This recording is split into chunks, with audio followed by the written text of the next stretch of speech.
Vamos a seguir con la siguiente mesa, el grupo 6, que tiene como título Compositores peruanos y americanos. La mesa está compuesta por las siguientes personas: Alexander Herrera Silva, de Ecuador; Fabián Tovar y Camilo Joquera, de Chile; Omar Ponce, de el Perú; y Jesús Heracles Rosas, de Chile. Jesús no va a poder asistir hoy día, no por voluntad, o sea, porque no haya querido estar presente, sino porque las circunstancias que se están viviendo en la ciudad de Puno en este momento donde él radica, a niveles institucional y político, son bastante delicadas. Jesús me ha pedido que lea un texto muy corto como disculpa por su ausencia, entonces procedo a leerlo. Estimadas y estimados colegas, reciban un saludo fraterno desde la ciudad de Juliaca, Puno. Comparezco a través de esta intervención leída en mi nombre para justificar mi inasistencia a este congreso y al mismo tiempo hacer pública una situación que requiere ser conocida por la comunidad académica peruana. Desde el presente año 2025, las y los docentes contratados de las distintas escuelas superiores de formación artística pública, ESFAP, de la región de Puno, no hemos percibido desde el inicio del año académico la totalidad de nuestras remuneraciones. Para quienes nos visitan desde otras regiones o países, cabe precisar que la ESFAP son instituciones de rango universitario. No me boicotees, por favor. Son instituciones de rango universitario dedicadas principalmente a la formación de docentes en disciplinas artísticas como música, artes visuales y danza. La relevancia de estas instituciones es fundamental a nivel local. Al ser públicas y gratuitas, acogen mayoritariamente a estudiantes provenientes de contextos de alta vulnerabilidad social, muchos de ellos de origen indígena o campesino. En consecuencia, las ESFAP representan un pilar en la formación profesional de educadores del arte en nuestra región. Actualmente, Puno cuenta con 4 de estas escuelas, 2 en zonas urbanas, Juliaca y Puno, y 2 en zonas urbano-rurales, Aymara, Moo y Pilcuyo. En el presente año se promulgó la ley número 32304, que establece un marco regulador para la organización y contratación de las ESFAP. Sin embargo, en el aspecto económico persiste un grave problema. Estas instituciones no reciben financiamiento directo para su funcionamiento, sino que se sostienen principalmente mediante el cobro de matrículas a los estudiantes, con excepción del pago de remuneraciones al profesorado que corresponde al Estado. Es precisamente en este punto donde radica nuestra denuncia. Actualmente, 15 docentes de la región continuamos sin percibir nuestro sueldo, viéndonos obligados a buscar sustento en actividades extraacadémicas, a pesar de seguir cumpliendo con nuestras labores docentes con responsabilidad y compromiso. La situación no es nueva. Lamentablemente, año tras año nos vemos forzados a esperar y prácticamente rogar el pago que nos corresponde por derecho. Muchas veces recibiéndolo cuando ya ha transcurrido gran parte del año. Pese a ello, y por amor a la educación y a nuestros estudiantes, seguimos impartiendo clases con el profesionalismo que nuestra labor exige. Mi inasistencia a este congreso responde a la necesidad urgente de acompañar a mis colegas en esta justa demanda. Tenía preparado para presentar un estudio sobre el legado musical y pedagógico de Edgar Valcárcel en la región de Puno, pero considero que en este momento la prioridad es visibilizar la precariedad en la que se encuentra el profesorado artístico en provincia. Confío que estas palabras susciten en ustedes reflexión y solidaridad, y que este espacio académico pueda también servir como una voz de apoyo frente a la vulneración de los derechos laborales de quienes formamos humildemente a las futuras generaciones de artistas y educadores del país. Muchas gracias. Bueno, dicho esto, cedo la palabra a los miembros de la mesa. Adelante. Buenas tardes con todos. En primer lugar, deseo expresar mi agradecimiento a la Asociación Peruana de Musicología por brindarme la oportunidad de presentar esta ponencia en el marco de este congreso. Mi nombre es Alexander Herrera, estudiante de la Universidad de Cuenca, Ecuador. Mi ponencia titulada La influencia literaria y filosófica en la noche cíclica de Mesías Mayhuasca, un estudio de relación entre texto y música. La obra La noche cíclica de Mesías Mayhuasca nos ofrece un territorio privilegiado para explorar la convergencia entre literatura, filosofía y música contemporánea. Inspirada en el poema homónimo de Jorge Luis Borges, esta pieza no solo dialoga con conceptos como el eterno-retorno, la infinitud o la multiplicidad de realidades, sino que los traduce al plano sonoro mediante estrategias compositivas que combinan procedimientos instrumentales, técnicas extendidas, recursos electroacústicos y cálculos fractales.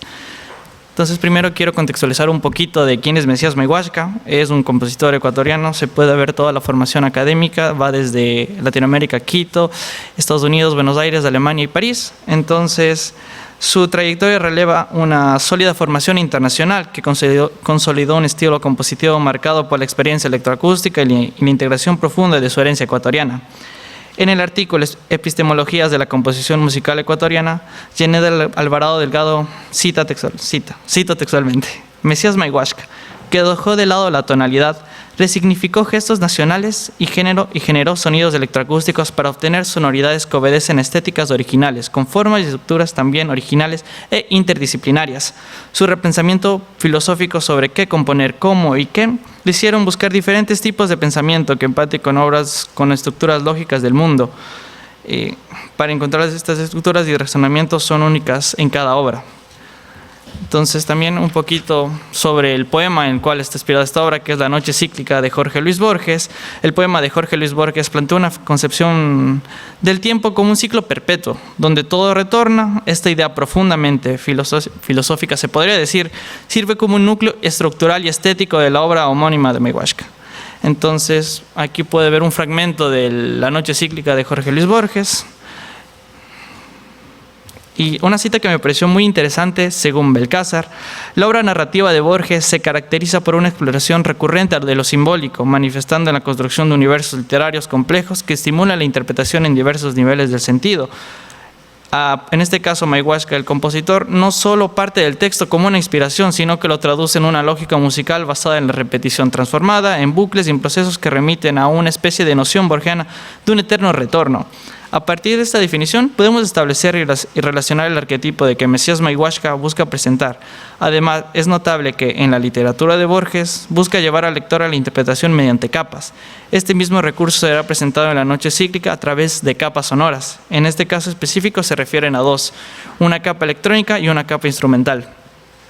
Acá sobre la capa electrónica es una calculación fractal, la noche. Entonces, primero quiero definir qué es un fractal, me parece súper interesante. El fractal es una figura geométrica que presenta la propiedad de autosemejanza, es decir, sus partes reproducen la misma estructura global a diferentes escalas.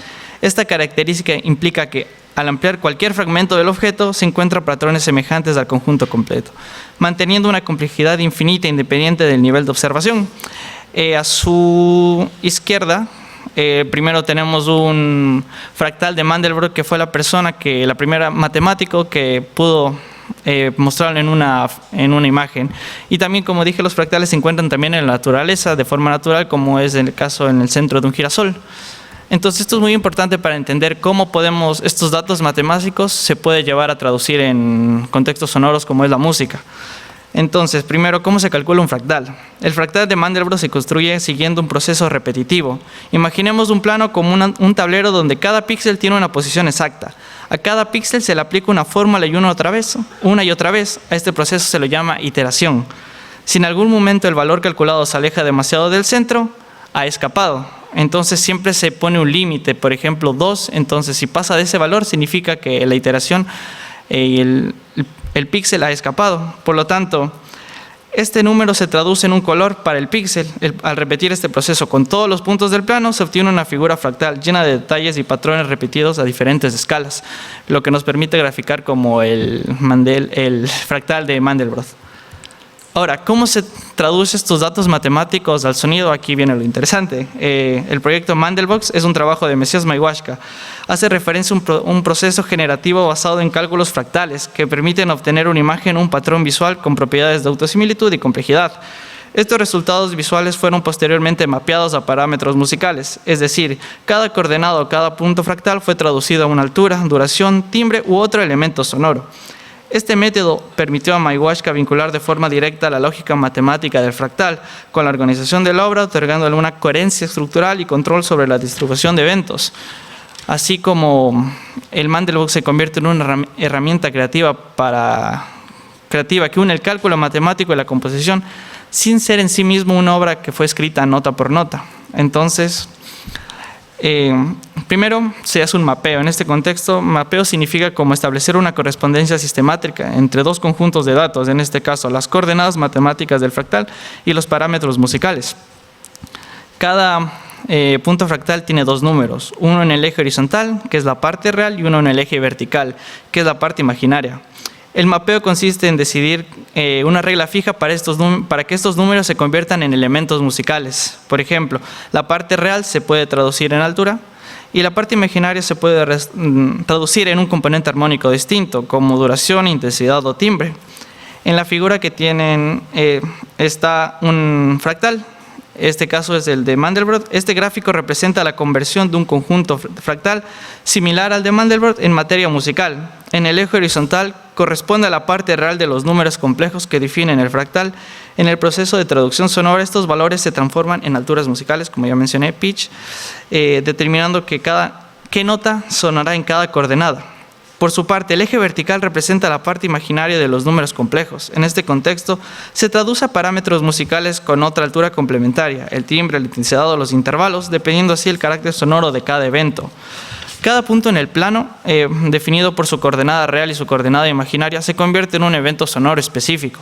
El recorrido de estos puntos, siguiendo la estructura iterativa del fractal, genera patrones que se repiten con variaciones, dado lugar a texturas complejas y en evolución. La notación dispuesta en los márgenes del gráfico ilustra la correspondencia entre coordenadas y notas, mostrando cómo la estructura matemática visual se transforma en resultados de música audible.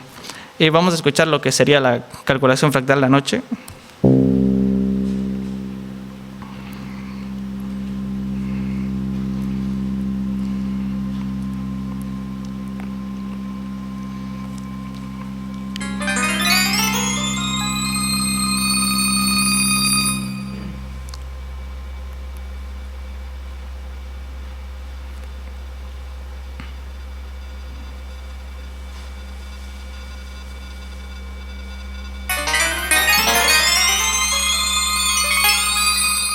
Vale, por cuestiones de tiempo lo cortaré ahí. Entonces, aquí viene la segunda capa, la capa instrumental, y voy a explicar un poquito la instrumentación y el montaje general de la obra. Como dije, La Noche Cíclica es una obra de Messias Maiwashka escrita en 2007 para el ensamble Surplus. Conviene instrumentos acústicos con un sistema electrónico basado en Bellow Followers, que controlan en tiempo real la proyección y la mezcla del sonido. La pieza utiliza como material base la calculación fractal, La Noche, que fue explicada previamente, y la obra se construye a partir de la interacción entre el audio pregrabado en el CD y la ejecución instrumental, creando un tejido sonoro que transforma continuamente esto.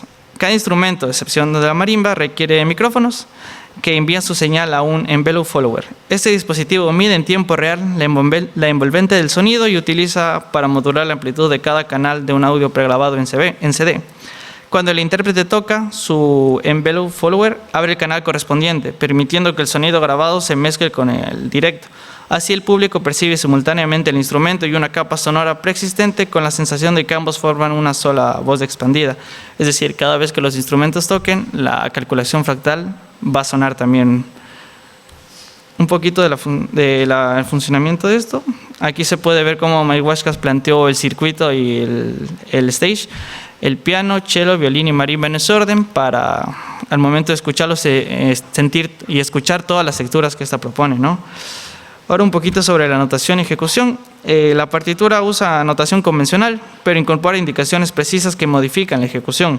Por ejemplo, seco implica que todas las notas se tocan en forma muy corta, independientemente de su valor. La instrucción unreg introduce irregularidades controladas. El intérprete elige un número de impulsos por compás y lo reparte deliberadamente con divisiones no iguales. Además, aparecen indicaciones microtonales con respecto a la afinación temperada, ampliando la paleta tímbrica y armónica. Y ahora un poquito de unas... Bueno, esta es la obra como está sonando ya con los instrumentos acústicos y la calculación fractal.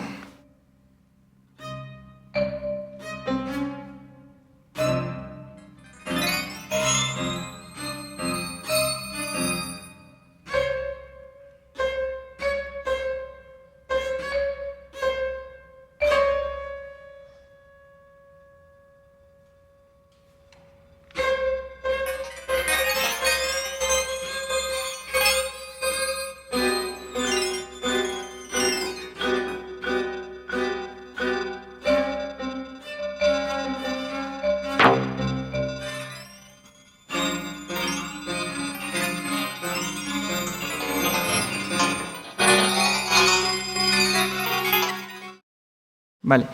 Y ya para terminar, unas consideraciones finales y conclusiones. La Noche Cíclica de Mesías Mayhuasca constituye un puente entre la literatura, la filosofía y la música contemporánea. El compositor no se limita a ilustrar el poema de Borges, sino que lo traduce en un lenguaje sonoro con conceptos como el eterno retorno, la infinitud y la repetición exacta que se materializan mediante polirritmas, aleatoriedad controlada y una doble capa sonora que integra la ejecución instrumental y el cálculo fractal. Y este último, más que un recurso técnico, actúa como una metáfora de mundos que se contienen unos a otros, tal como en la poética borgiana. Así, la obra no solo ofrece una experiencia estética innovadora, sino que también representa un aporte significativo a la música experimental en América Latina, demostrando que las vanguardias tecnológicas pueden dialogar de forma fecunda con el pensamiento literario y filosófico de nuestra región. Un poquito de la bibliografía.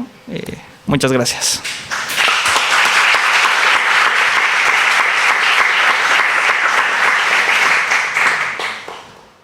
Buenas tardes, muchas gracias por asistir acá a nuestra ponencia, a esta mesa tan interesante sobre compositores latinoamericanos. Nosotros, no me voy a poner el parche antes de la herida, pero vamos a hacer algo distinto, en el sentido que no vamos a poder analizar la música de Enrique Soro, pero sí tenemos una pregunta importante que tiene que ver con cómo escribimos las biografías. Es un problema que se ha debatido últimamente dentro del ámbito musicológico latinoamericano y también en el mundo anglo. Y nosotros vamos a hacer una especie de híbrido metodológico. No sé si eso te referías tú, Julio, en tu libro cuando hablas del fetichismo metodológico, que con la licencia que nos estamos tomando es que vamos a experimentar con marcos teóricos o críticas dentro del ámbito de la literatura, la historiografía y la música para poder indagar en un ámbito más profundo sobre la vida de un compositor. Y obviamente no queremos dejar de lado la música en un futuro, pero por ahora estamos preocupados desde esa perspectiva, desde lo meta. Con sincero entusiasmo, vivo anhelo de confraternidad y fundada esperanza en el buen éxito, tenemos el honor y la complacencia de invitar a todos los estudiantes americanos del tercer congreso que ha de reunirse en Lima el mes de julio de 1912, conforme a lo acordado en el último de Buenos Aires. Modesto será el hospedaje que ofrezcamos a nuestros compañeros de América en esta vieja e histórica ciudad. No podemos presentarles monumentos grandiosos ni materiales esplendores, pero a falta de riquezas y magnificencias externas que la juventud no busca ni apetece, le tributaremos con la espontaneidad de nuestros afectos, la franca gratitud de la bienvenida, la cordial simpatía de nuestro estrecho abrazo y el cariñoso y hondo sentimiento de hermandad y unión continental. Ese fue un extracto del discurso de inauguración del tercer congreso de estudiantes americanos de Lima, al cual asistió Soro. Entre el 21 y 28 de julio de 1912 se llevó a cabo este congreso, donde Enrique Soro, en ese entonces un joven compositor chileno, pianista y profesor del Conservatorio Nacional de Música, vino para concursar en el premio por el gran himno del congreso, el himno oficial.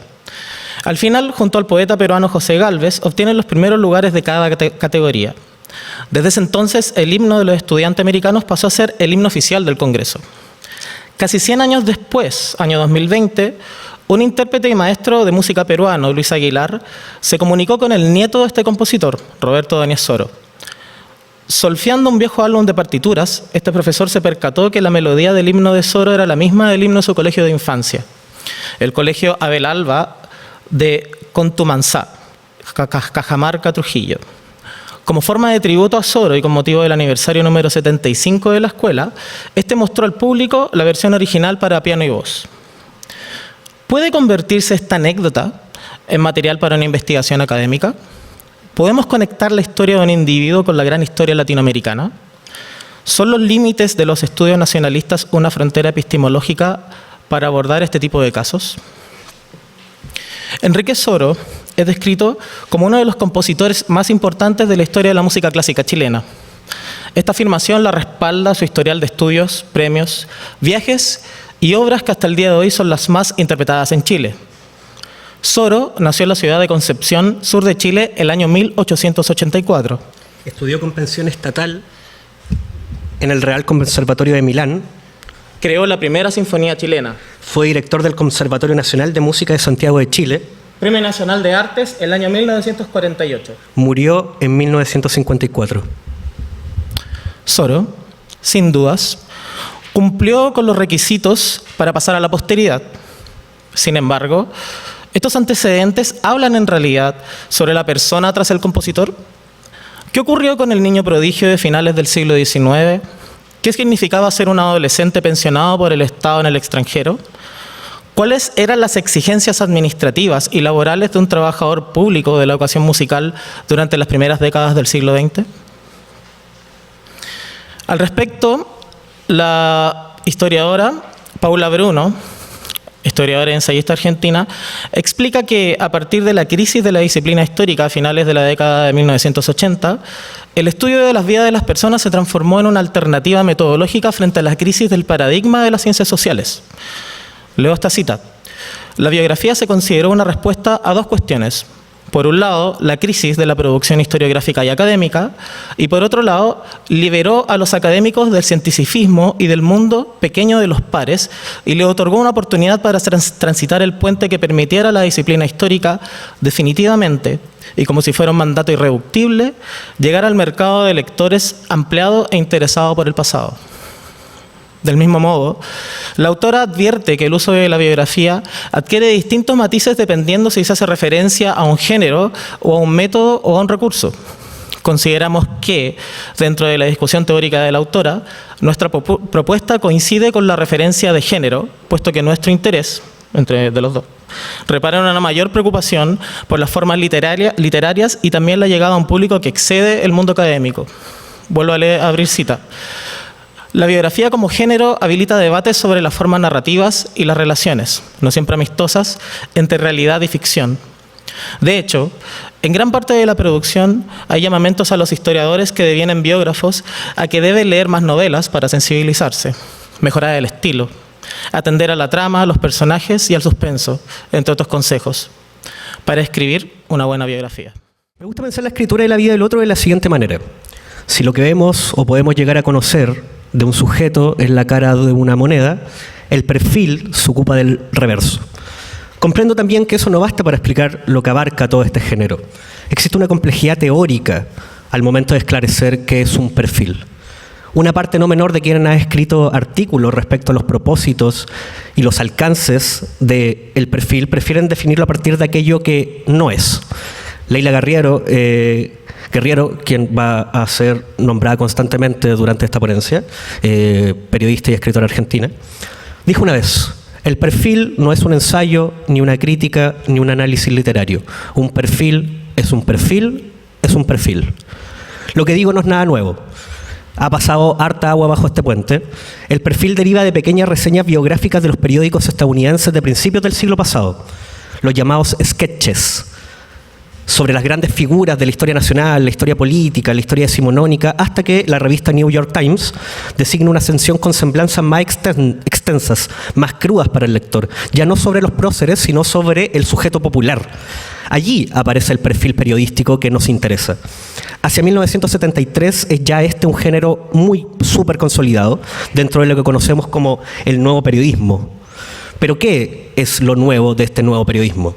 Surge naturalmente la duda, obviamente. Lo, entre comillas, viejo se mantiene. Aquello que es la investigación, la denuncia, la ética, la pluralidad de las voces. Pero ahora se suma un impulso crítico que surge de la prensa underground, de la cultura popular, de un interés por el sujeto. Allí los perfiladores y los cronistas caen como anillo al dedo a este tipo de relato. Podríamos decir que A Sangre Fría, de Truman Capote, en 1966, llega a remover los cimientos del periodismo y la literatura como ejemplo y revelación de una novela de no ficción.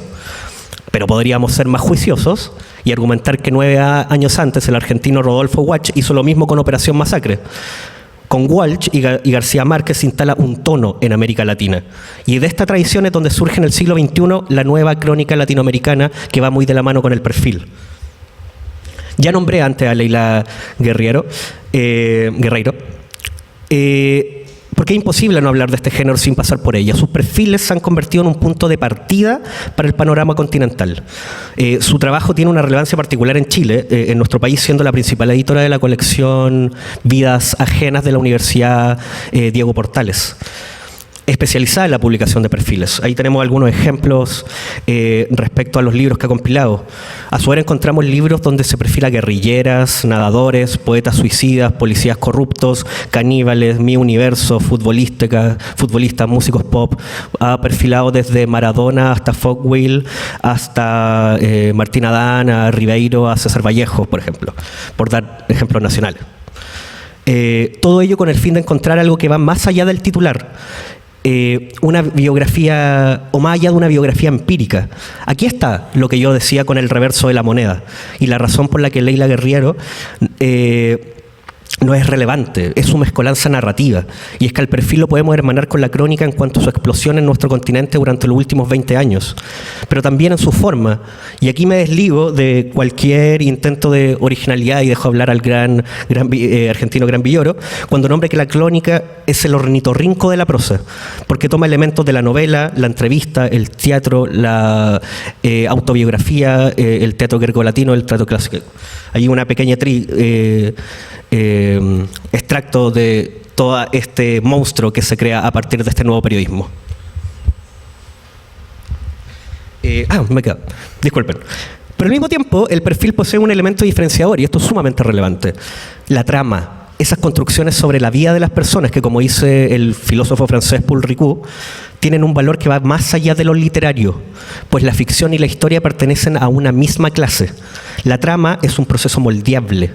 Con ella el perfil nos brinda todas las versiones posibles de una vida, de un sujeto, o a ello debería apuntar un buen perfilador.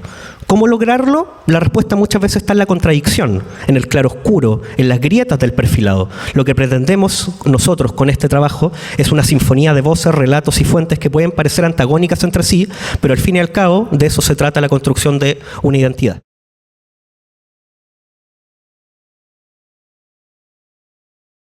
Análisis dentro de la academia del perfil existen. Nos interesa el concepto de la trama como eje narrativo y también la crónica. Es decir, que la biografía que pretendemos escribir, estamos en ese proyecto junto a Camilo, es una biografía que va mezclando varios géneros literarios. Y esto se refiere con la crónica de Paul Ricoeur. Pero ahora, dentro del ámbito de la musicología, la biografía tuvo que reformular una serie de aspectos para restituir su valor como un campo de estudio. El académico y musicólogo inglés Christopher Willey da cuenta de una nueva puesta en valor de este género luego de que la musicología tradicional, por ejemplo Karl Dalhaus, solo hiciera consideraciones limitadas respecto al valor disciplinar. Del mismo modo, este considera que la relación entre vida y obra de un músico, la idea de una linealidad progresiva en la construcción del genio musical, la canonización de la obra de arte, el paradigma de la musa, la abundancia de valores como el heroísmo, la masculinidad y el valor de la individualidad, además de la relación de anécdotas con paisajes musicales, son temas que prevalecen desde el siglo XIX hasta el día de hoy como un tropos en los estudios musicológicos. Debido a lo anterior, parece ser una tarea esencial interrogar los supuestos narrativos, ideológicos y metodológicos que hay en las biografías musicales. El musicólogo mexicano-estadounidense Alejandro Madrid expone también las dificultades para realizar un estudio biográfico en el siglo XXI. Incorporando varios puntos de la discusión, el autor elaboró una serie de estrategias para poder escribir una biografía musical o una antibiografía musical, siendo dos las que me gustaría citar y que las pongo ahí en amarillo. Yo la resumo. Primero, enfatizar el papel de la audiencia y músicos intérpretes en el significado de la obra más allá del acto de creación. Y segundo, tener conciencia de la subjetividad del biógrafo, tomando en cuenta que la biografía es una construcción simbólica y no un retrato objetivo de una realidad externa. Para Madrid, al igual que para nosotros, la narración de una vida debe tener como fin lograr una representación amplia y profunda del sujeto a través de un acercamiento relacional, polifónico o multivocal. Del mismo modo, coincidimos en que el resultado final de esta investigación debe incorporar parte de un lenguaje que es ajeno al académico, cuestión por la cual hemos optado por incluir la estrategia del perfil literario. Al respecto, el autor nos dice: finalmente, me interesaba que los posibles lectores de esta biografía encontraran en ella no el lenguaje y el estilo austero e higiénico del escritor académico, sino un acercamiento que privilegiara lo afectivo, la emoción de una compositora que regresaba a su tierra natal, un país que la ha borrado de su historia musical, no solo para mostrar sus logros, sino también para reinventarse. A modo de conclusión, y si se somete a un análisis en base al marco teórico expuesto, lo que se ha dicho sobre Enrique Soro no escapa a la forma tradicional en que se construye la figura del compositor. De igual forma, podemos atribuir a Soro la construcción de una figura histórica idealizada, basándonos en cuestiones tales como el paradigma de la musa. Por ejemplo, la Sinfonía Romántica y la suite para piano, recuerdo de concepción de Enrique Soro, fueron inspiradas en su esposa, Adriana Cardemil. O el relato del niño genio que pudo componer su primera obra a los 4 años. Sin desmerecer la existencia de estos hechos, la mirada del biógrafo, o bien del escritor de un perfil, debe ser capaz de detectar estos puntos con el fin de desmitificar hechos que en su magnitud no permiten dar paso a una polifonía de voces en el relato de la vida de un músico. Para finalizar, y si Julio nos da el tiempo, nos queda un minuto, queríamos mostrar un pequeño demo que hicimos del libro que queremos escribir. Y dentro del backstage de esto se lo leímos al nieto del compositor y él no estaba de acuerdo con algunas cosas. Nos mandó un borrador de corrección, principalmente de los datos objetivos. Pero de la cocina de esto salía que había una entrevista de prensa a Soro donde le preguntaban cómo fue su viaje a Milán. Y Soro describe varios datos, y a mí lo que me interesaba y lo que he investigado es qué pasaba por la mente de este músico pequeño que tenía que viajar por el Estrecho de Magallanes en un barco casi un mes para llegar a Europa, estar solo en Francia, ir donde el embajador de Chile en París, pedirle permiso para poder ir a Milán, vivir solo allá. Y ese miedo y esa experiencia humana de Enrique Soro quería yo verlas en un texto, y por eso le pedí a Camilo, que él es escritor de cuentos también, escritor de novelas, que me ayudara en esa labor. Yo soy musicólogo de formación, nos conocimos en el posgrado de Historia, pero necesitaba acá, con la ayuda de mis amigos, necesitaba hacer este trabajo. Dale, Camilo, es bien breve, ¿ya? Es el sábado 2 de febrero de 1989 Concepción. Si somos más específicos, el puerto de Talcahuano. El periódico de mayor circulación de la región, con un costo de 5 centavos, es El Sur. En la extensa dimensión de esas páginas de ese fin de semana se anuncian las causas en tabla de la Corte de Apelaciones, diversas publicidades de aceite, jabón, un reportaje sobre el sorgo dulce y otro sobre la masonería. Una noticia no está allí. No hay en ella primicia ni relevancia, todavía para usar un modesto espacio en el diario, pero el joven compositor chileno Enrique Soro, de 13 años, se ha embarcado con destino a Europa.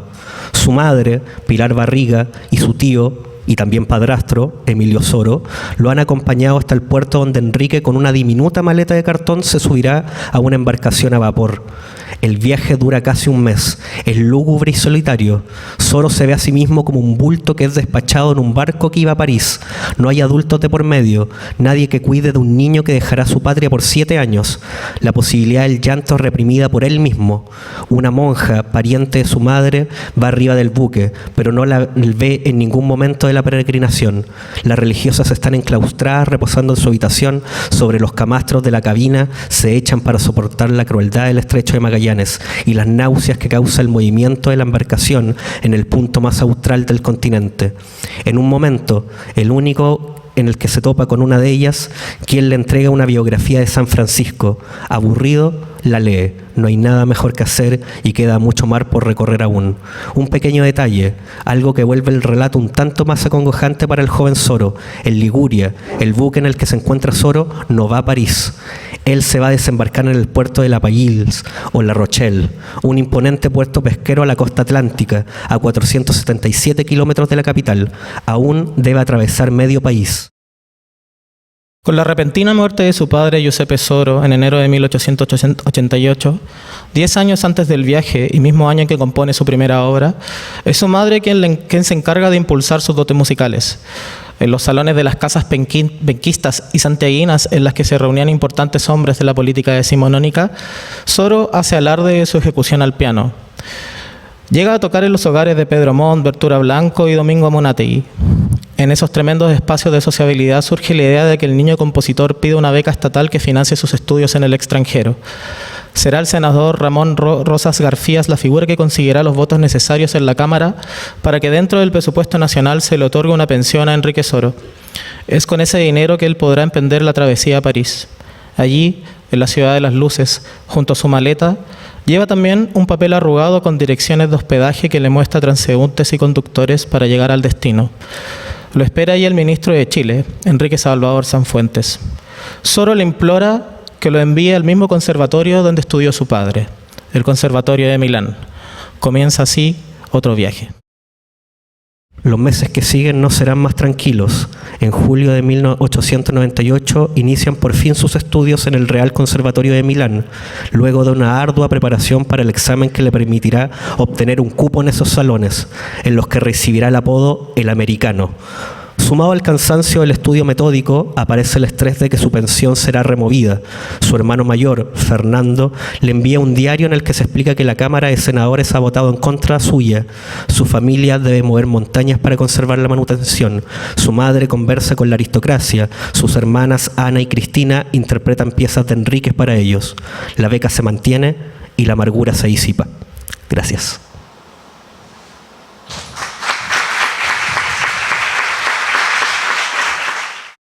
Buenas tardes. Quisiera contarles que el trabajo que hoy voy a mostrarles ha tenido un inicio un tanto anecdótico.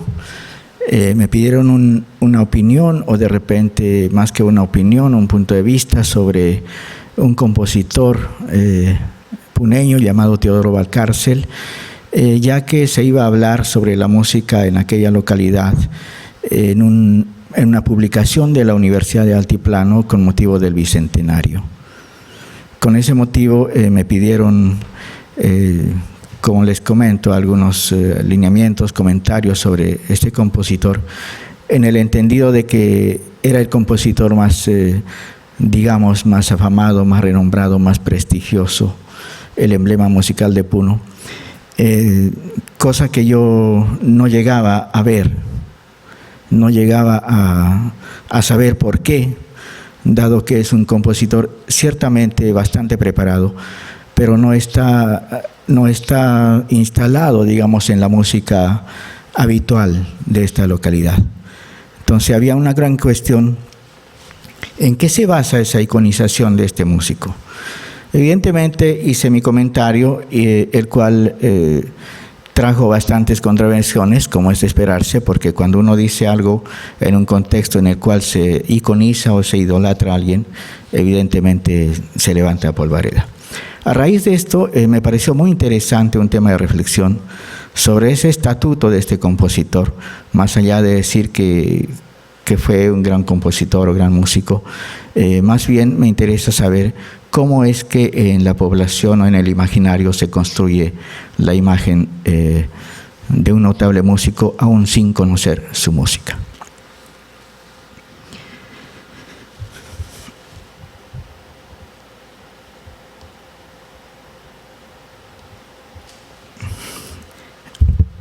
Autonomía y no acompañamiento. Fricción y no fusión. Contravenciones del alma vernácula en la estética musical de Teodoro Valcárcel. El contexto de cambio del siglo XIX al XX representa un complejo periodo en la historia de la música occidental que, a decir de Dalhouse, pone en primer plano, como en ningún otro periodo, el concepto de individualidad. El cambio estructural de los géneros musicales documenta el continuo devenir entre el establecimiento de normas y su consiguiente ruptura, pues sus principios estéticos y técnico-compositivos han sido mediados por la historia social. De este modo, los géneros musicales de fin de siglo han marcado elocuentemente el ocaso del paradigma decimonónico y las perspectivas de una nueva forma de sociedad.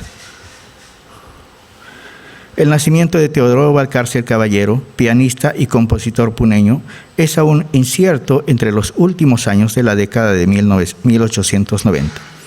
Su temprana emigración a Europa en 1914 y exclusiva formación en las artes musicales promovieron en él una personalidad creativa en búsqueda de renovaciones y a su vez añorante de su localidad natal, donde simbólicamente hallaba lo que él llamaba el alma vernácula de la música.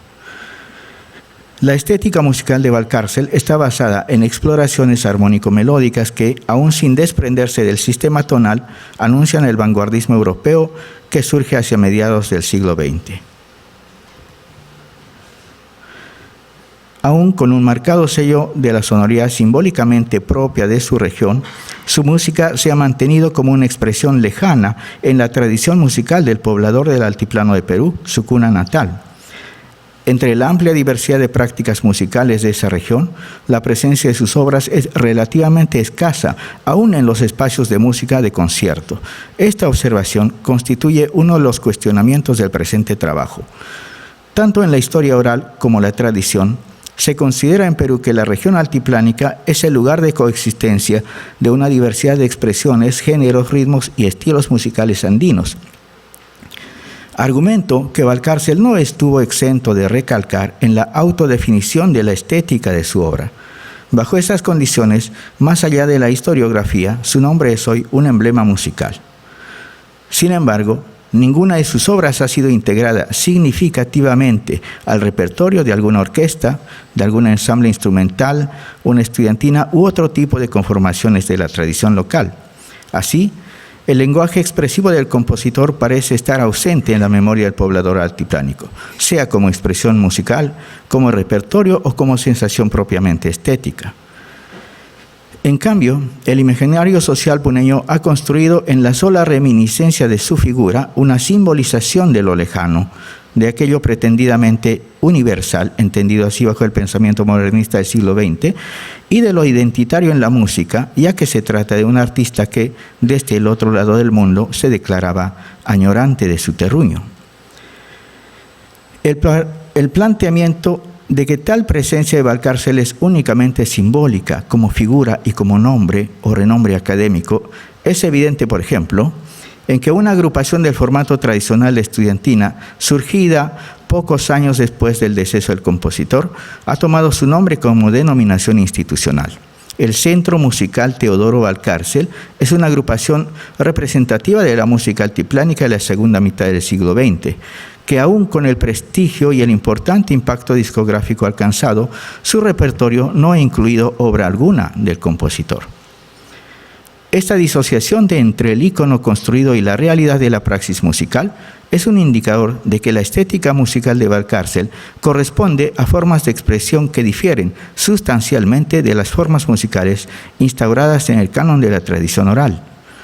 Aún considerado como un compositor del indigenismo nacional, la ausencia de datos historiográficos sobre su vivencia local y sobre su labor creativa es coherente con la ausencia de su música en el medio. En cuanto a su producción de obras, el corpus es relativamente amplio, considerando los escasos años que duró su vida, que no llegó a 50. Comprende obras para canto, canto y piano, piano y violín, piano y violonchelo, piano y oboe, piano e instrumentos nativos, piano a 4 manos, orquesta, violín y orquesta, canto y orquesta y canto coral. Gran parte de esta obra permanece sin publicación. En el centro de esta observación resalta la idealización de Valcárcel, que se ha configurado en el imaginario puneño como figura identitaria de la música, posiblemente a partir de los cautivadores títulos que asignó a sus obras, más que por la recepción misma de su música, dado que no es frecuentemente performada.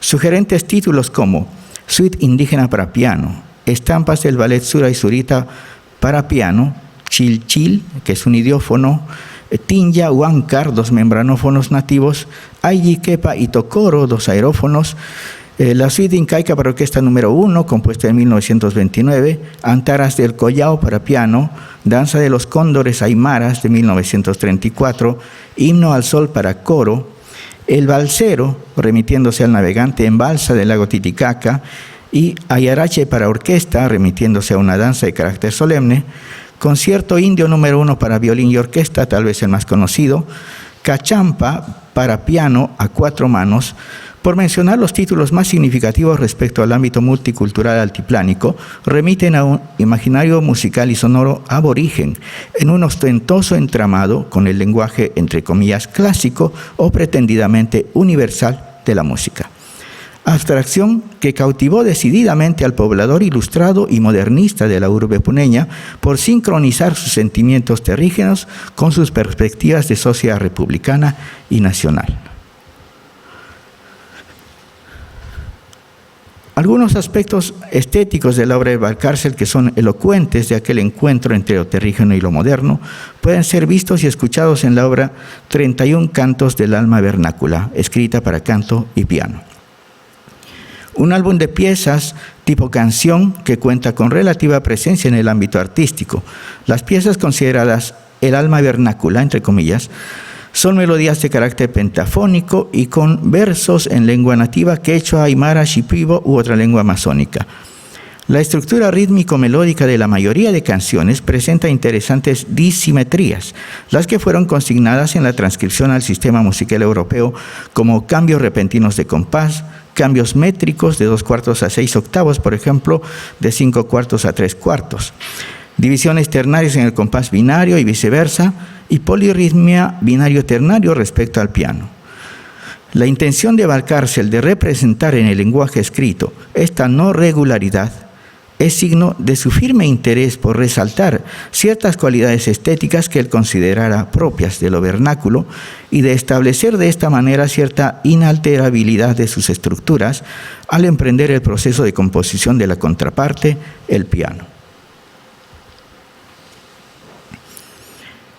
En el caso de la pieza Sancayota, el inicio con un acorde de piano en fortísimo, construido con las 5 notas de la pentafonía menor sobre la nota fa sostenido, imprime una sensación tonal incierta, que es prolongada en el pedal hasta la aparición de un primer ostinato rítmico, el cual anuncia el ingreso del canto.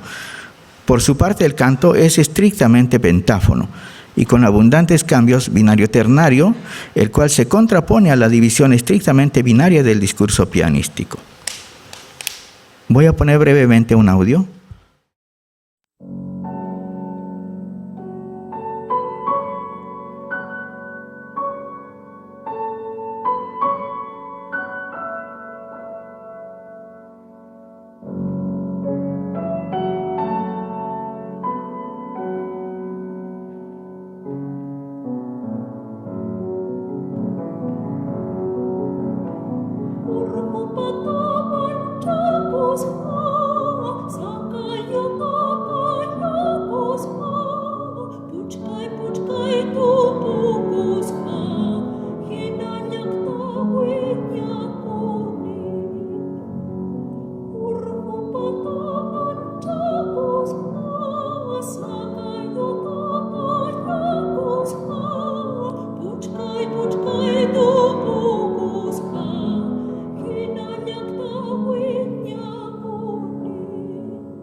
La mencionada decisión del compositor de mantener independencia rítmica entre las partes resulta sustancial en la creación de Sancayota. En tanto, la variabilidad rítmica del compás le ha permitido explorar estructuras armónicas impredecibles y proponer texturas de carácter personal. El planteamiento rítmico del piano no parece haber sido afectado por aquellas condiciones no regulares de lo vernáculo. pues alcanza una personalidad estéticamente autónoma y ceñida al canon docto. Así lo reconoce una revista musical francesa de 1930, mencionando la extensa formación musical del compositor en distintos países de Europa y resaltando que, comillas, estudió la producción francesa contemporánea y que además sus obras, entre comillas, son netamente influenciadas por el impresionismo. Más allá de la crítica de su tiempo y del análisis musical, en el relato personal de Valcárcel, en una entrevista que dio en España en 1929, se percibe la amplia valoración que otorgaba el compositor al ritmo como elemento primigenio de su música. Definiendo su posición americana y peruana, indica que, comillas, la división de sus ritmos aerizados e incisivos es la sensación autóctona que nos despierta el ánimo y nos da vida. Y resalta más adelante que, comillas, el aborigen es un formidable armonista, uno intuitivo del ritmo. Desde la perspectiva estética, estas menciones adquieren significatividad para comprender el sustrato valorativo de toda su obra.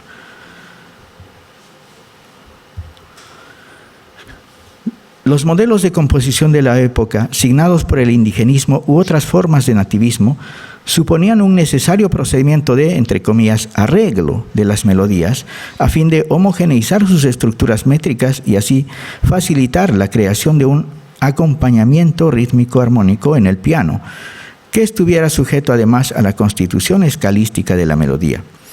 En contravención a ello, el tratamiento de los cantos del alma vernácula parece haber sido cuidadoso en mantener las particularidades rítmicas y estructurales de la melodía, mientras que la concepción del pianismo trasciende a la idea de un simple acompañamiento funcionalmente armónico, sujeto a dicha melodía.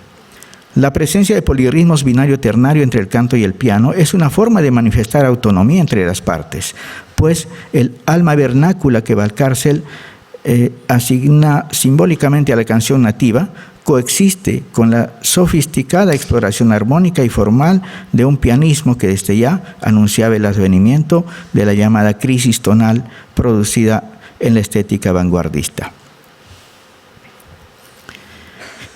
A modo de conclusiones, el entretejido sonoro del canto y el piano en los cantos del alma vernácula pone en cuestión las diferentes formas de comprender la coexistencia de universos musicales distintos.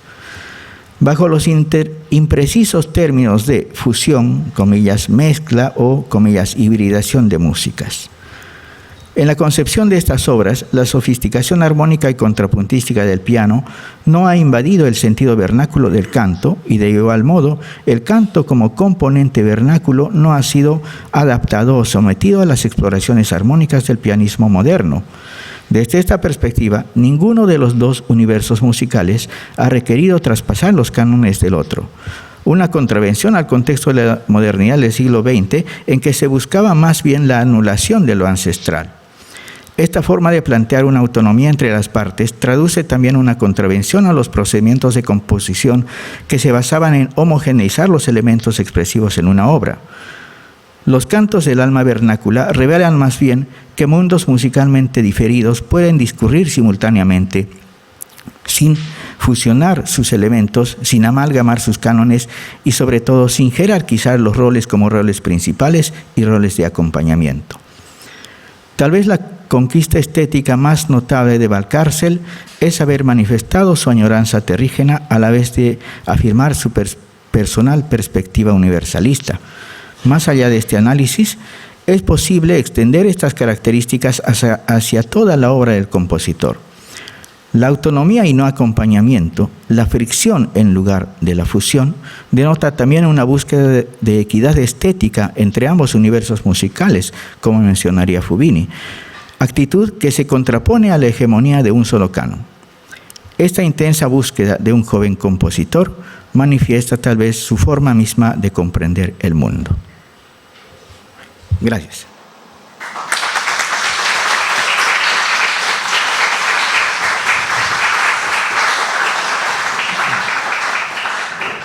Muchas gracias a los miembros de la mesa. Tenemos un tiempo para preguntas. Me parece interesante que en verdad hemos tenido tres perspectivas muy diferentes sobre los compositores. Una en la cual tuvimos un análisis de una obra en sí, otra en la cual se trata de dar una panorámica sobre la obra, sobre las estrategias compositivas de toda una obra y el aspecto de la biografía, ¿no? Que arroja una serie de planteamientos metodológicos, ¿no? En primer orden, ¿no? Creo que seguramente hay bastante material para la discusión. La pregunta me refiero a los cuatro expositores.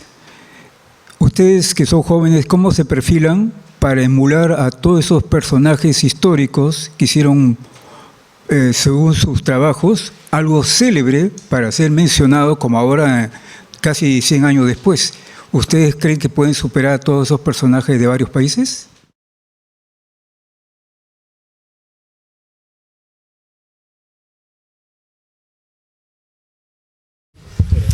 Si me permite, quiero dar la primera respuesta porque es muy breve. Por mi parte, no. Creo que los tiempos son distintos. Esa celebridad se ha construido también hoy. Entonces, uno hace lo que su tiempo le depara y no sabemos. Eso sería lo que puedo decir. No creo que el objetivo sea superar, ni para nada. Yo creo que es tal vez bajarlo del Olimpo, volverlo de carne y hueso, ¿no? Por ahí por lo menos va el perfil, por lo menos la búsqueda de alejarnos de la biografía canonizada y más verlo como el claroscuro, las contradicciones, justamente. Yo creo que por ahí va, por lo menos la perspectiva que nuestro trabajo con mi compañero Fabián. Primero me preguntaría quiénes son las celebridades dentro de la musicología. Creo que uno también construye una mitología. Entonces me gustaría como analizar el concepto de lo célebre, tal vez dentro de un mundo académico en los cuales sí existen premios, existen publicaciones, hay un sistema académico que al menos en Chile exige muchas publicaciones de artículos, etcétera, etcétera, etcétera. Pero tal como hablamos el tema de los perfilados, a veces estos personajes no célebres, sino estos malditos, se podría ser, o los poetas malditos, hablo de artistas literarios que a lo mejor en su época no fueron tan apreciados, pero con el futuro alguien los redescubrió, volvió a crear una biografía y los convirtió en célebres. Qué pena que esa persona no estaba viva para darse cuenta que era célebre. Pero por el momento no es mi senda, no estoy en ese objetivo, no están mis objetivos. Y bueno, respondiendo también, no, la verdad, no. Más que todo es rescatar el trabajo y el labor que ha hecho durante todos sus años como compositor, en este caso Mesías Mayhuasca, y presentarlo para que, por ejemplo, hablo de mi perspectiva y desde mi país, ¿no? Entonces es complicado porque a veces no se habla lo suficiente de los compositores, entonces creo que es interesante la oportunidad de exponer su trabajo y seguir presentarlo y que no quede ahí en un simple papel o en un simple texto, ¿no? No sé si eso responde. ¿Alguna otra pregunta?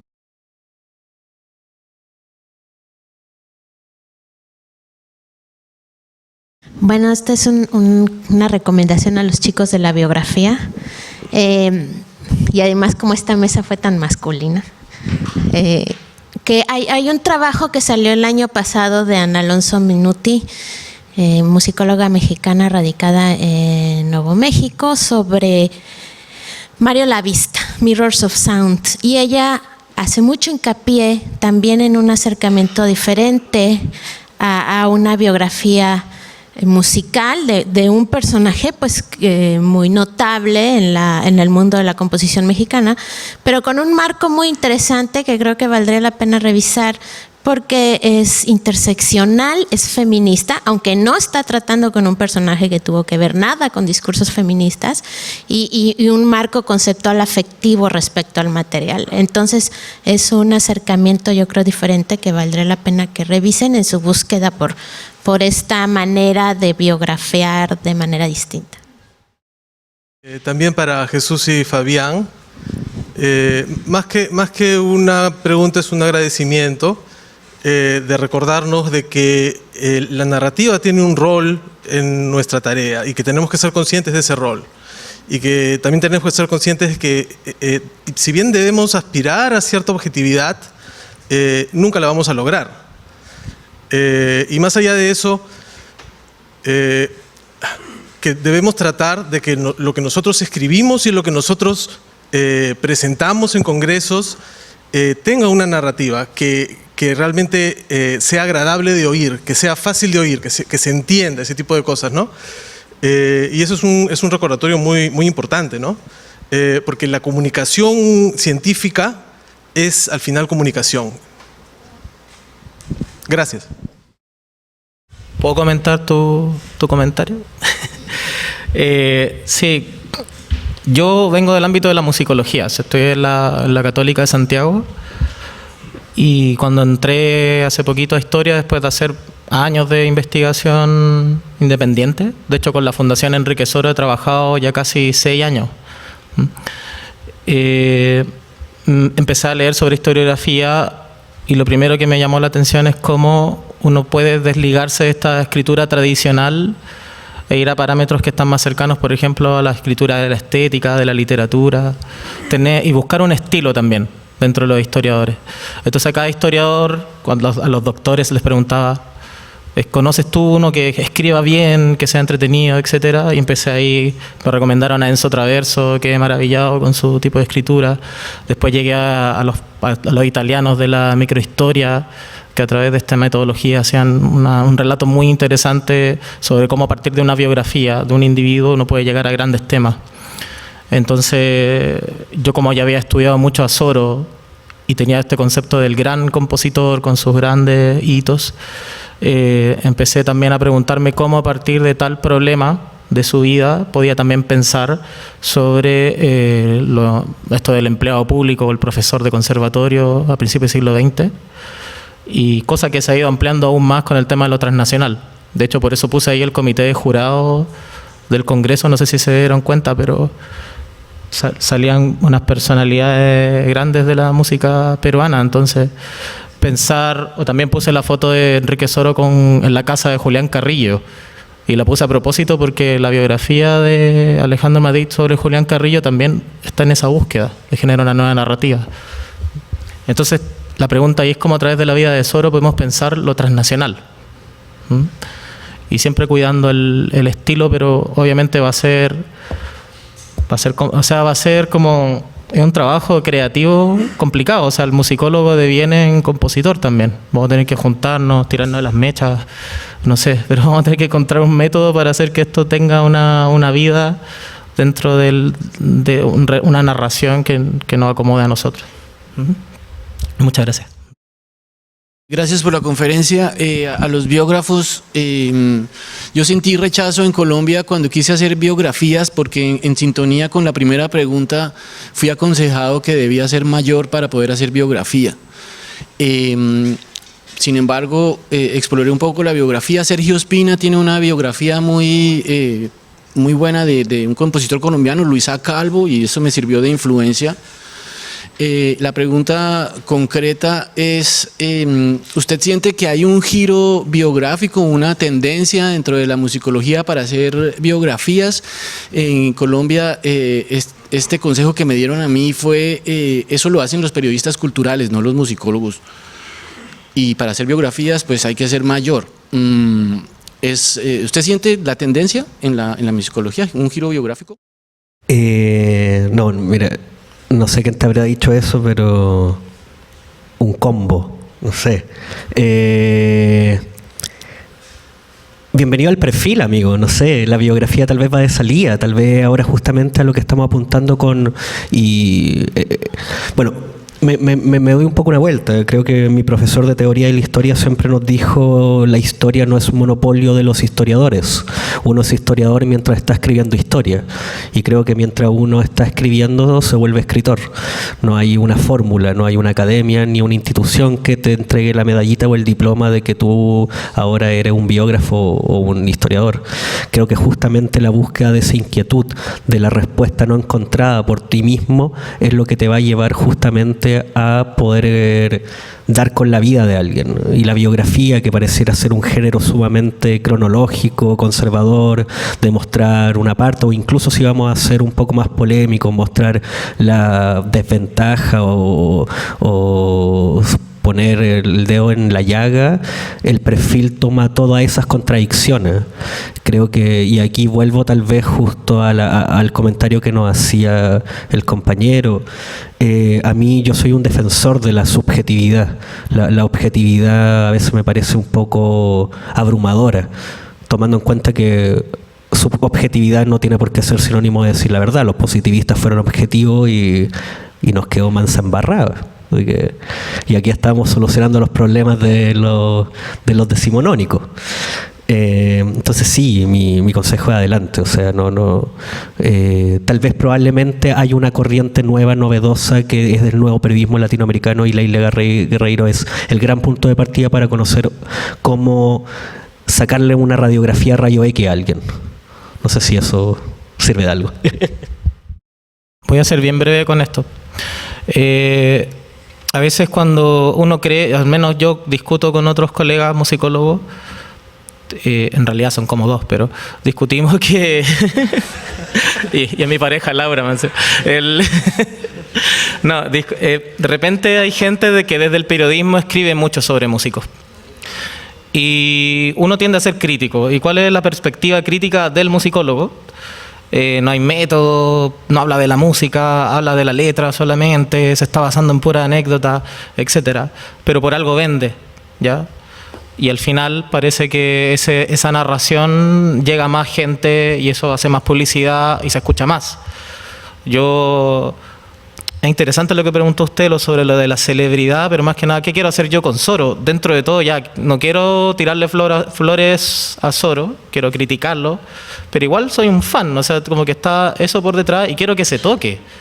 Y como musicólogo también quiero que se visibilice su estudio. Yo creo que acá los compañeros que hicieron análisis y hablaron sobre la obra de los compositores también. Entonces creo que ahí va como del ámbito de la autocrítica también como musicólogos, que tan lejanos estamos dentro de la difusión. Acá tenemos un sello editorial que es Gourmet, que también apunta a eso, ¿no? A tener literatura musicológica que pueda ser leída por otras personas. Y creo que yo siempre pensaba que hacer un libro como el de la... ¿Cuál es el de la contra de la música? Porque en contra de la música son textos breves que igual tienen una bibliografía. O sea, a pesar de que es muy ensayístico, tiene un carácter objetivo, te informa sobre la bibliografía y te sirve desde el ámbito académico. Pero una persona común puede leerlo y enterarse sobre lo que está ocurriendo dentro de la música. Entonces nosotros con Soro también, mi pretensión es esa, ¿ya? Porque yo tengo, el nieto del compositor tiene escrita la biografía de Soro, pero yo no quiero que eso se publique. O sea, quiero que se quede como el archivo Soro ahí, la escritura que él escribió, que es cronológica, que está llena de datos, de anécdotas, etcétera. Pero yo como musicólogo quiero trabajar eso, moldearlo, esculpirlo de otra forma. Y creo que ahí está el reto. Y a leerse entre todos los latinoamericanos. Yo lo que estoy más informado es lo de Alejandro. Estaba leyendo el de Tania León y el de Julián Carrillo ya lo tengo más o menos revisado, y también otras cosas que ha escrito sobre Sonido 13, etcétera. Sí. Sí, yo también con los biógrafos. Y recuerdo lo que ha dicho Julio hace un par de días, que no es tampoco invención de él, que la musicología tiene que estar apoyada en datos ciertos, en documentación cierta. Entonces yo les pregunto, ese niño que navegaba por el canal de Magallanes, ¿tienen ustedes alguna carta, alguna indicación de que la pasó mal? Porque la puede haber pasado fantástico, puede haberse divertido un montón. Y si tienen una carta, ¿está la nota al pie que la indique? ¿Está alguna referencia que nos diga? Porque si no, no solo que es ficción, sino que es ficción un poco escondida. Esa es mi preocupación. Sí, bueno, a mí me gusta la ficción, creo que debemos aprender de ella. Pero no estoy inventando tampoco, simplemente estoy agriando o endulzando, dependiendo de la posibilidad. Y sí, bueno, Roberto Danié, que es el nieto claro, recoge justamente palabras. Claro. En Palabra de Soro, que es el libro que compila la mayor cantidad de fuentes sobre Enrique, hay un recortes periódicos, recortes epistolares con su correspondiente pie de página de los que nos nutrimos para armar este relato justamente. Sí, el relato del sufrimiento, de las náuseas está. Y así ese es como el interés de que lo pasó mal, sí. No sé si hay un diario, lo malo es que no tenemos, de que ocurre algo metodológico que tiene que ser interesante, cómo llenamos los vacíos, porque no hay correspondencia de Soro, no hay un diario de vida. Hay entrevistas, sí, y dejó él un álbum de recortes, 2 álbumes, que también son los recortes que él quería poner. Ojo con eso también. Y yo en base a esos antecedentes le di elementos de la cocina a Camilo y le dije, agárrame esto mismo que escribe Soro en la prensa, pero dale un desarrollo narrativo. Y obviamente si nosotros queremos escribir un libro de esto, y vamos a poner al pie de página, esto está en tal lugar de prensa, etcétera, etcétera, etcétera. Pero tampoco podemos como a veces, y queremos ser criticados por agregar a veces cosas de ficción, no de ficción de mentiras, pero que tenga que ver con el relato, ese rellenar y a través de la hipótesis también. Sí, o sea, también tenemos que preguntarnos si las hipótesis son verdaderas hasta que alguien nos dice que no lo son. Yo parto como de la premisa de que parte de la imaginación del musicológico son las hipótesis, y uno busca argumentos, pero eso se puede caer, ¿ya? Y depende también de como, me acuerdo que Julio tú en la mañana dijiste, yo estoy consciente que mi escritura también es ideológica, es parte del presente, y ojalá llegue alguien en el futuro que nos refute lo que estamos haciendo. Antes de darte la palabra, Cristian, permíteme meter muy brevemente mi cuchara, porque es algo que vengo trabajando mucho tiempo. Justamente la teoría de los tropos de Hayden White habla sobre cómo la escritura de la historia siempre involucra algo más que narrar los hechos, ¿no? Uno busca una forma narrativa, crea un plot, ¿no? Y también usa ciertos tipos de tropos para contar la historia, o cierto tipo de géneros literarios, contamos una tragedia, una comedia, ¿no? Etcétera, ¿no? Pero me parece que vale la pena, quería completar muy cortamente lo que tú decías, Leonardo, que nosotros vivimos en esa disyuntiva, cuando escribimos queremos basarnos en los datos, pero una cosa fundamental es también que nosotros no nos creemos los datos siempre, ¿no? O sea, hay que desconfiar también de los datos, pero hasta para desconfiar de los datos los necesitamos, ¿no? Entonces, yo creo que ese es el juego y quizás ahí para ustedes es el reto. Les recomiendo mucho la biografía que escribió Chalena Vázquez con Abilio Vergara sobre Ranulfo Fuentes. Ya hay algunos casos de biografías. Hay un trabajo de Maurice Mengel sobre biografías en la etnomusicología, ¿no? Y bueno, después de esta presentación hay un libro sobre biografías de la música que se los recomiendo mucho. Cristian. Que pueden comprar en el hall del pasillo, como dice Lelutier. Ya, perdón, bueno, yo un comentario y también una suerte de confesión de juventud. En el año 2004, el Congreso de la Sociedad Chilena de Musicología, 21 años, se discutió este tema. A propósito de la innovación y la autocrítica de los musicólogos, estaba Alfonso Padilla, me acuerdo. Y una de las conclusiones que sacamos fue que teníamos que escribir en Wikipedia, ¿no? Fue un intento de innovación. Es más, la entrada de Wikipedia de Enrique Soro la escribí yo ese año, ¿no? Y ahí sigue. Horrible, no la lean, ¿no? Ahora, mi pregunta apunta a lo siguiente. No sé si han pensado en dos cosas. Una, la inteligencia artificial, y ahí tal vez tensionar el rol del escritor. en el sentido de que una cosa que hace bien ChatGPT 4 y más 5 es corregir la escritura. Otros datos puede fallar mucho, sobre todo para la música, pero ahí que han pensado sobre eso. Y lo otro es esta suerte de periodismo intermedio que ya surgió en América Latina hace mucho rato, que lo que hace es publicar columnas de 3 o 4 páginas.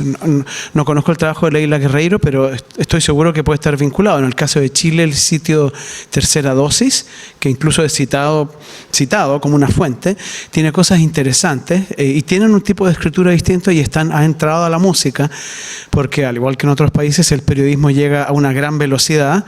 En Chile se han publicado cerca de 20 libros en los últimos 5 años sobre música y con biografías. Y son... Claro, es lo mismo que dijo Fabi, ¿no? O sea, son totalmente criticables, pero pues, venden mucho y llegan primero y uno llega después y tiene que dialogar con ellos obligatoriamente, ¿no? Eso. Me voy a tomar por lo menos por la parte que más me acongoje, que tiene que ver con la inteligencia artificial. Dejo a Fabi la parte musical. Sí, ChatGPT te puede facilitar un montón de cosas. Yo por lo menos no lo ocupo, pero en términos del dato, tal vez como cierta corrección organizativa, pero hay algo que es muy humano, que es la voz interior, la voz propia, el desarrollar un estilo. Yo, como decía, no sé, Enrique Vilamatas, español, a mí me interesa el estilo, la forma por sobre la historia. Las historias se han repetido desde Homero en adelante. Alguien que tiene que volver, con Romeo y Julieta, un malentendido amoroso. Da lo mismo, son excusas para mostrar una voz, para formar un estilo. Cosa que ChatGPT nunca va a crear. O sea, si Juan Rulfo hubiera escrito Pedro Páramo con ChatGPT sería cualquier otra cosa, pero el error, la cadencia, el calor de la voz humana es algo que no hace justamente ser imperfecto, y eso me gusta ser imperfecto. Eso. Sí, a veces tenemos que confesar, hemos usado el chat, pero con términos estadísticos. Cuando uno redacta un texto y se da cuenta de las muletillas de repente que tiene, o sea, el chat revela eso y mejora la escritura. Hay que ocuparlo con una conciencia ética grande, porque es muy poderoso, o sea, y se pone a inventar cuestiones más que uno. Pero acá lo que uno está jugándose también es el estilo. Encontrar un estilo e ir en contra de esto que ya puede ser artificial, o sea, ¿por qué somos irreemplazables? Tenemos que buscar eso.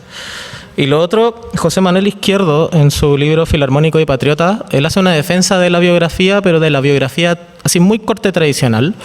Y al final de su libro tiene puras biografías pequeñas de músicos del siglo XIX, chilenos, peruanos. También trata de hacer una historia transnacional. Pero él dice que ese camino de la biografía tradicional hay que hacerlo porque nadie lo ha hecho. Entonces va como en el sentido de la Wikipedia. O sea, por ejemplo, yo acá puse José María del Valle Riestra, el compositor. Busqué algún texto como más denso sobre él, así como de entrada, y me salía muy poca información. Después, en fuentes de la época, me di cuenta el valor que tiene, y más encima que era el presidente del jurado cuando vino Soro. O sea, él juzgó que su obra, y me imagino a esos caballeros como al piano viendo esta obra. Además, Soro fue pillo porque mandó anónimo 2 obras y las 2 fueron el primer y el segundo lugar. Entonces, pero bueno. Entonces, la invitación también es acá en Perú y en todos los lugares, sobre todo en Bolivia, Paraguay, que la musicología no está tan presente. Acá nosotros lo vemos y tenemos que ser conscientes de eso también, ¿no?